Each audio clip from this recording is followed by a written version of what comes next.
بسم اللہ الرحمن الرحیم۔ ایک سائل نے شیخ عبدالقادر جیلانی رحمۃ اللہ علیہ سے پوچھا کہ آپ کا امر کس پر مبنی ہے؟ فرمایا صدق پر، کہ میں نے کبھی جھوٹ نہیں بولا۔ آپ رحمۃ اللہ علیہ نے فرمایا کہ جب میں اپنے شہر میں بچہ تھا، یوم عرفہ کو اپنے گھر کی چھت پر چڑھ گیا۔ اس وقت میں نے دیکھا کہ لوگ عرفات کے میدان میں کھڑے ہیں۔ میں اپنی والدہ کے پاس آیا، اس سے کہا کہ مجھ کو اللہ کے لیے بخش دو اور حکم دو کہ میں بغداد جاؤں، وہاں علم حاصل کروں اور صالحین کی زیارت اور صحبت اختیار کروں۔ اس نے مجھ سے اس کا سبب پوچھا تو میں نے اپنا حال سنایا۔ وہ یہ سن کر رو پڑیں اور میرے پاس 80 دینار لائیں جو میرے والد چھوڑ کر فوت ہوئے تھے۔ والدہ نے 40 دینار تو میرے بھائی کے لیے رکھے اور 40 دینار میری گدڑی میں بغل کے نیچے سی دیے اور مجھ کو جانے کی اجازت دی۔ مجھ سے اس بات کا عہد لیا کہ ہر حال میں سچ بولوں اور رخصت کرنے کے لیے باہر تک نکلی اور کہنے لگی، اے فرزند، اب تم جاؤ، میں اللہ عز و جل کے لیے تم سے علیحدہ ہوتی ہوں، اب یہ چہرہ قیامت کے دن دیکھوں گی۔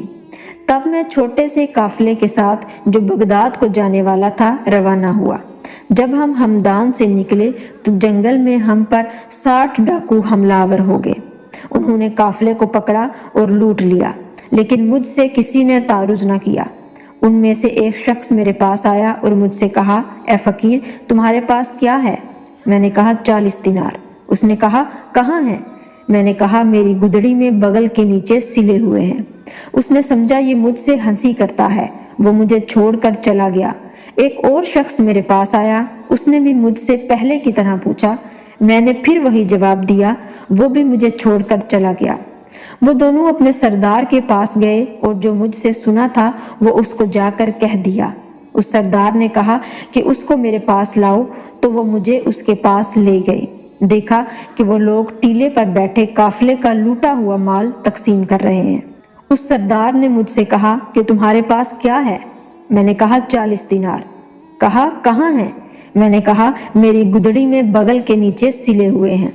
تب اس نے میری گدڑی کو پھاڑنے کا کہا تو اس میں 40 دینار پائے۔